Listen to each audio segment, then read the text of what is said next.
Oi, pessoal, tudo em paz? Como andam as coisas por aí? Bem, hoje nós vamos tratar sobre um tema que aos meus olhos é de extrema importância: crimes de consumo. E aí, tá preparado para sair deste patamar e ir para um patamar superior em relação à advocacia, bem como em relação às demais atividades jurídicas? Pois bem, eu sou o professor Eudes Vitor Bezerra, vou aproveitar para deixar aqui neste cantinho, aqui acima, o meu Instagram, que é dr.eudesvitorbezerra. E quem é o professor Eudes Vitor Bezerra? Sou advogado atuante, mais de 15 anos, a gente começa a falar a idade, a gente já, enfim, se entrega, né? Na advocacia bandeirante, ou seja, na advocacia paulista, bem como em outros estados, mas tenho a minha OAB vinculada a São Paulo e ao estado do Maranhão.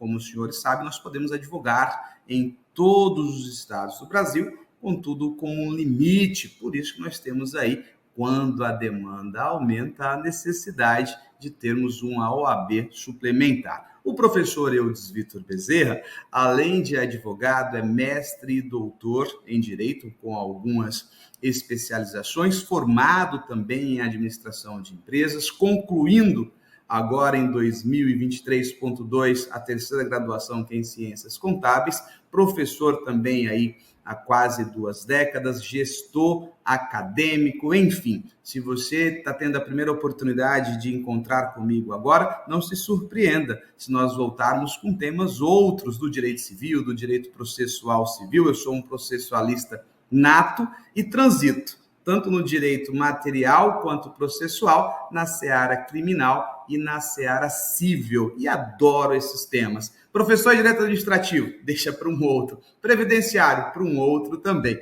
Então, essas duas linhas, o direito privado, na teoria do direito privado, e o direito penal, e toda a bagagem em relação ao direito processual, nós podemos aqui trabalhar de forma muito tranquila. Perfeito? Então, nós começamos com chave de ouro, falando sobre um tema que é muito importante, os chamados crimes de consumo. Por que eu digo que é muito importante? Nós temos relações diárias. Pergunto aqui, se você não está neste exato momento a realizar uma relação de consumo. É muito comum, todos os dias, mas todos os dias mesmo, nós nos deparamos e a possibilidade de não conhecermos tais dispositivos, ela é gigantesca, de não saber como agir, mais ainda. Imagine você, advogado criminalista, imagine você, advogado civilista, advogado empresarial, vamos para uma outra corrente, imagine você, delegado de polícia, promotor de justiça, magistrado, serventuário da justiça. O tratamento dado a um empresário que comete um crime é o mesmo que deve ser dispensado àquele indivíduo que está de forma habitual a roubar, a assaltar, a cometer ilícitos? Bem, todos devem ser tratados com urbanidade, todos devem ser tratados com respeito, não há que se falar de maneira alguma, nunca, em violação da questão psíquica, questão física de quem quer que seja, mas eu quero que você entenda que o empresário, ele pode ter cometido um crime sem ter este conhecimento, aquela máxima que ninguém pode alegar, o desconhecimento da norma a seu favor, ela de fato existe, mas no dia a dia, pergunto, quantas vezes você já abriu o diário para verificar quais normas estão a aparecer? Por isso que isso aqui, que eu vou trazer nesta aula, vai muito além neste pequeno curso de extensão, vamos pensar desta forma, vai ser 1 hora aí de bate-papo dividido em 3 módulos, vai muito além de trabalhar com o tipo penal propriamente dito. Eu preciso fazer com que você entenda que é necessário, é fundamental que você saiba argumentar e explicar para este empresário, para este fornecedor, para este comerciante, que a prevenção é o melhor caminho. algum deles, a maioria, na verdade, não tem conhecimento algum da existência de tais condutas ilícitas. Acreditam que é uma relação comum ali de comércio, que não se faz uma conduta ilícita, vamos pensar desta forma, tá? E deixa eu te contar uma coisa que de pronto serve aqui para nós iniciarmos o nosso bate-papo. Se você gosta de livros físicos, show de bola! Recomendo que compre os mais atuais. A legislação muda com muita frequência. Contudo, eu hoje utilizo, por exemplo, na palma da minha mão. Aqui eu consigo ter o meu escritório, o meu vade-mecum, ter acesso a todas as informações de forma muito rápida. Mas essa decisão é sua. Mas cabe ao professor Eudes deixar aqui para você algumas mensurações em relação a como obter esta informação de forma correta e rápida. Por isso, eu indico para os senhores o portal da legislação. Deixei o QR Code, bem como o link, e os principais dispositivos legais para este curso, que é o Código de Defesa do Consumidor, o Código Penal e o Código de Processo Penal. Então, recomendo que você acesse o site do Planalto, caso ainda não tenha esta questão habitual, ou utilize o seu Vem Comigo, tanto faz, mas você tem um caminho primeiro a observar, que é a legislação. Por que eu digo isso? Na maioria das vezes as pessoas vão primeiro para a doutrina, para depois ir para a legislação. A doutrina tem um papel de auxiliar, de explicar a norma. Então, o primeiro passo é entender a norma, é fazer a leitura dos dispositivos legais para, assim, em ato contínuo, caso necessário, nós vamos nos debruçar sobre a doutrina, bem como a jurisprudência. Por falar em jurisprudência, eu sempre recomendo nas minhas aulas, se você já foi meu aluno, certamente já ouviu isso, se não, aproveita e se liga na dica, utilizar o banco de sentenças do ESAGE, do Tribunal de Justiça de São Paulo. Ele é muito rápido, prático, intuitivo e você consegue observar o que tem se decidido em primeira instância. Aí você fala assim, mas professor, por que não ir para a segunda instância direto? Eu costumo analisar, eu faço uma análise completa como os magistrados têm julgado determinados assuntos, porque eles geralmente se pautam nas decisões dos tribunais hierarquicamente superiores. Nada impede que você pesquise no seu Tribunal de Justiça, que eu estou utilizando como exemplo o Tribunal de Justiça de São Paulo, mas fique à vontade em utilizar o tribunal que você já está habituado, em vez do ESAGE também o PJE e daí por diante. E sem sombra de dúvidas, é muito importante você chegar ao STJ e verificar quais turmas, câmaras são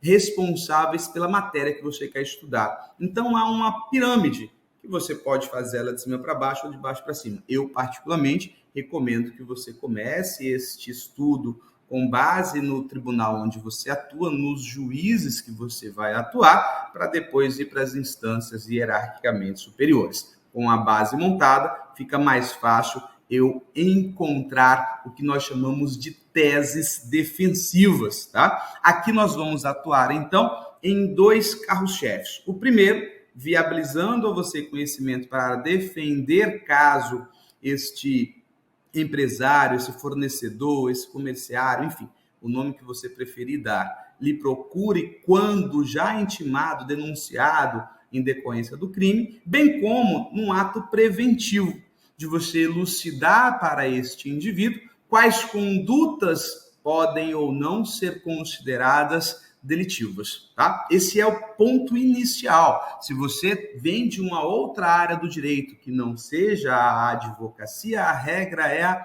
mesma, tá? Vamos imaginar que você está aqui vinculado ao Ministério Público. É muito pertinente você entender que os crimes de menor potencial ofensivo, eles são de competência dos juizados especiais criminais, possibilidade de transação e daí por diante. Então, esta parte é muito pertinente. Lógico que estando no estado acusação, vamos pensar desta forma, a atuar no Ministério Público, na delegacia, no estado de jurisdição, no judiciário, você não vai ter aí a incumbência de fazer um ato preventivo, em que pese o Ministério Público, em determinadas situações, tem um papel fundante na sociedade de elucidar essas questões. Na advocacia, nós podemos tanto atuar na prevenção, como tentar remediar, tentar buscar a absolvição ou diminuir a condenação ou possível condenação do cliente que nos procura. Perfeito? Então, dadas essas informações iniciais, passada aqui pela questão do portal da legislação, eu acredito ser muito pertinente nós avançarmos em relação aos chamados crimes de consumo e, para o pontapé inicial, já pensando em uma tese defensiva, e aqui eu quero que os senhores tomem nota, se chama negativa de autoria. Negativa de autoria. Então, o primeiro passo, primeiro de todos, é dar algumas recomendações. Então, imagina você, advogado civilista, advogado vinculado ao direito empresarial, que não tenha conhecimento aprofundado em direito criminal. Quando este empresário for abordado pela fiscalização, pela polícia e daí por diante, como ele não está habituado em relação a isso, ele vai levar um susto tremendo. Então, a primeira coisa que você tem que dar a ele é a título de orientação. Primeiro, só fale na presença de um advogado.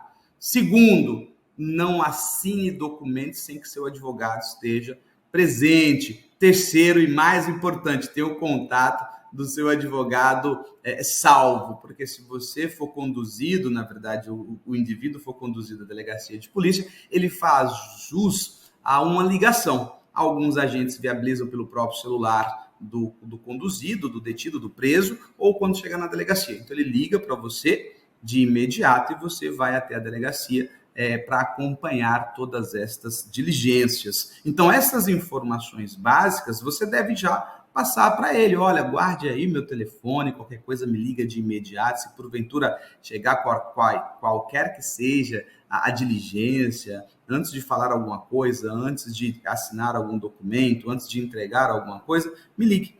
Peça, olha, vou ligar para o meu advogado para acompanhar ali a diligência que está sendo realizada. Perfeito? Por quê? Porque se ele confessa algo, se ele fala algo errado, a gente vai ter que entrar em uma construção de argumentativa para desconstruir aquele argumento inicial. Então, por isso que se ele diz não fiz, ele já está a sustentar a tese que nós chamamos de negativa de autoria. E esta tese tem respaldo no artigo 29 do Código Penal, que diz: quem de qualquer modo concorre para o crime, incide nas penas a este cominadas, na medida de sua culpabilidade. Observem bem, só comete crime aquele que de alguma maneira dele participou. Então, quando eu digo que não sei do que se trata, quando eu digo que não participei, que não realizei, eu estou a desenvolver a tese denominada negativa de autoria.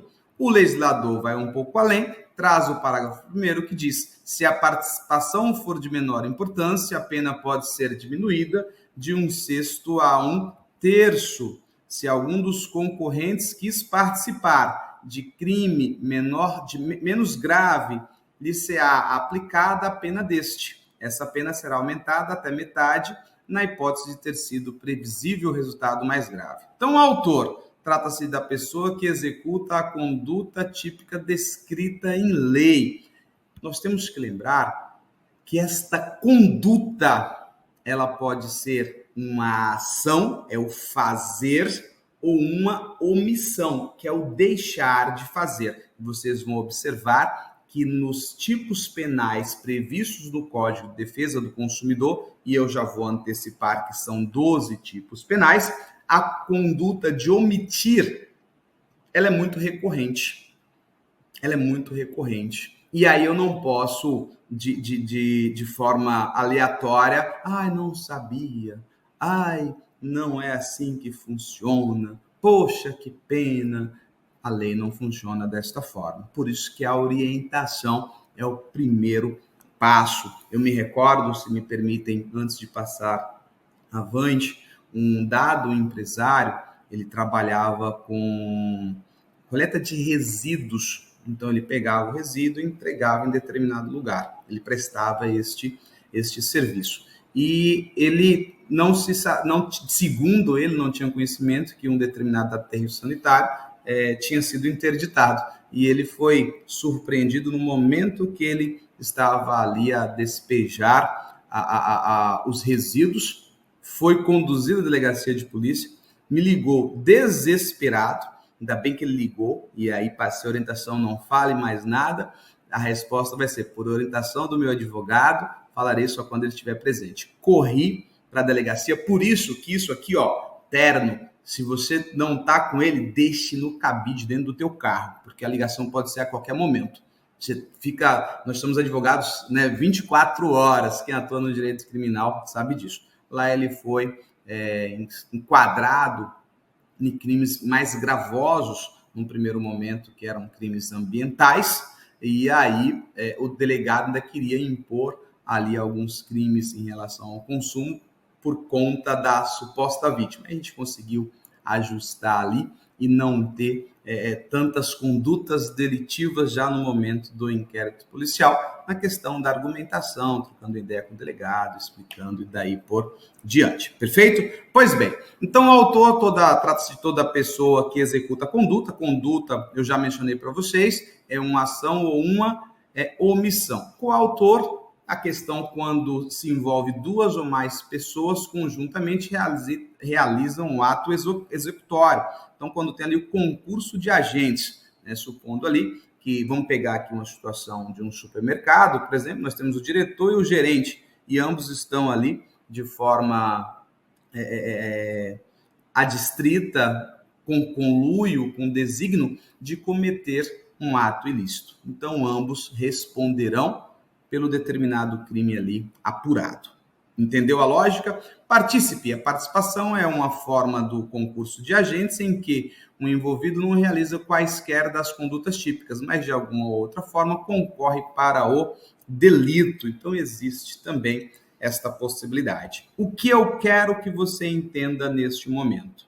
Para que ocorra o delito, nem vou ficar aqui falando da conduta típica, de que há necessidade de previsibilidade legal do crime, daí por diante, mas para que ocorra o delito tem que existir essa conduta. O agente deve ter realizado algo ou deixado de fazer este algo. Este é o primeiro passo. É o nexo de causalidade, vamos pensar desta forma, que você deve analisar. Se restar demonstrado, por mais ínfimo que seja, que existem dúvidas se ele participou ou não daquele delito, nós vamos bater forte na negativa de autoria. Em um curso ou outro eu explico para vocês ali as regras do 386 do Código de Processo Penal, destrinchando inciso por inciso, para que você possa pleitear a absolvição, se for o caso. Mas nesse primeiro momento a gente fica só na questão da prevenção e, quando necessário, da atuação defensiva aí nos empresários que podem ter comprometida a sua rotina em decorrência de um crime de consumo que ele nem sabia que existia. Pois é, doutores e doutoras, aí está a grande questão. Você sabe me dizer quais são as condutas mais comuns em relação aos crimes de consumo? Primeiro, você sabe me dizer o que configura uma relação consumerista? É muito comum as pessoas confundirem com as relações privadas, aquelas oriundas das relações contratuais do Código Civil. Então, a grande sacada, e eu vou pedir para que os senhores falam isso, que eu já vou encerrar são 3 partes, essa primeira parte. Então, corre lá antes de iniciar a segunda e veja o artigo 2º e 3º do Código de Defesa do Consumidor, porque nós voltamos logo aqui no segundo módulo falando sobre fornecedor e consumidor. Até já, não saia, vem comigo, fica comigo.